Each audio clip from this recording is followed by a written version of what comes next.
in some perilous positions in my time, but this is probably the worst. I'm overhanging a 4-foot drop in a pond here, and today we're going to be doing roses.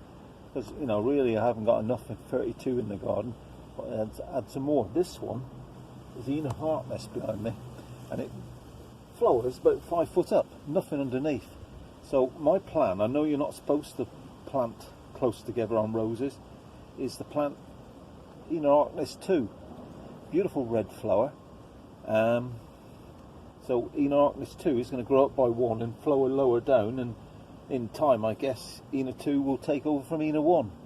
So Ena 1's a bit special because my dad tilled it in the 60s, so I want to keep it. I've dug a hole. It's going to be 2 inches underneath the joint, you've got to put it, 2 inches underneath that joint there. We've got a bit of compost here, and if I don't fall in the pond, this should be good. This will be a first. It's not going to be the first time I've fallen in here. I'm going to put it in here so it'll grow up alongside it. Put it in like that. Point it back towards the garage, and after a bit of compost in there, we're going to try and put it in here so it's kind of growing up alongside Ena 1. So fingers crossed that will work out. I'm going to firm it in with my foot, make sure, say, the root ball is well underneath, 2 inches underneath.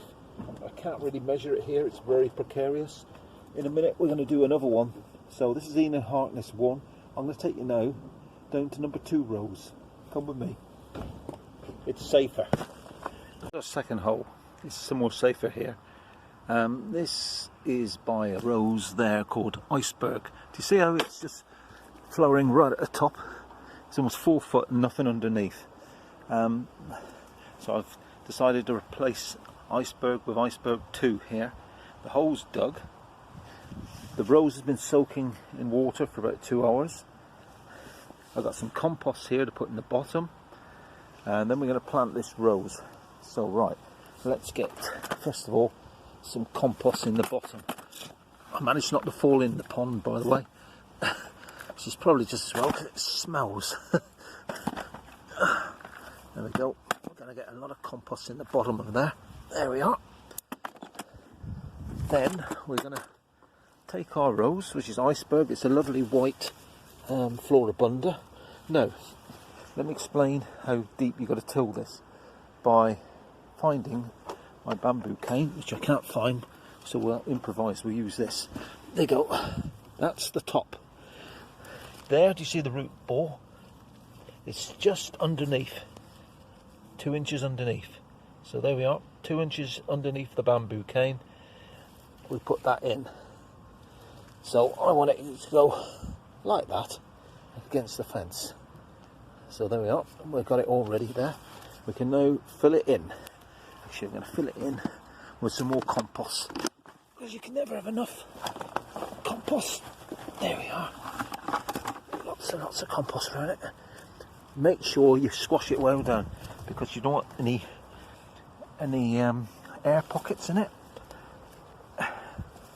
And if you've got kind of fungus, rhizome, root grower, or whatever, then get it. I haven't got any, but the soil here is pretty good. We're going to put this soil back in. There we go.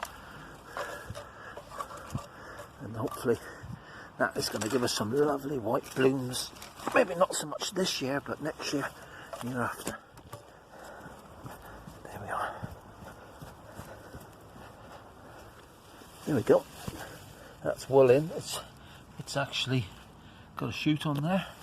We've got 3 roses going off it, and that's going to go lovely up against that fence and give me some lovely white blooms. So there you go, all about roses.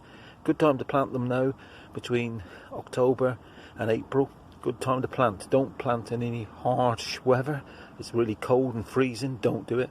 But apart from that, go outside, knock yourself out. You can never have too many roses.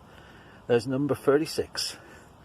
It was recorded in the autumn. I just want to show you what's happened now. It's now April the 1st today. So here is the rose we planted with plenty of growth on it and looking really good.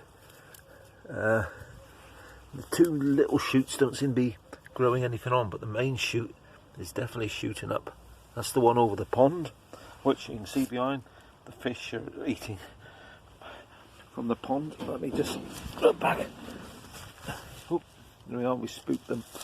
Let's go to the other one we tilled, which is a white one. And let's have a look, see if we've got any growth on this one. Here he is. See him? He is growing. Maybe not a lot, but it is going. So we're looking good there for the roses. Keep your fingers crossed, they'll be shooting all the way up these fences in a minute.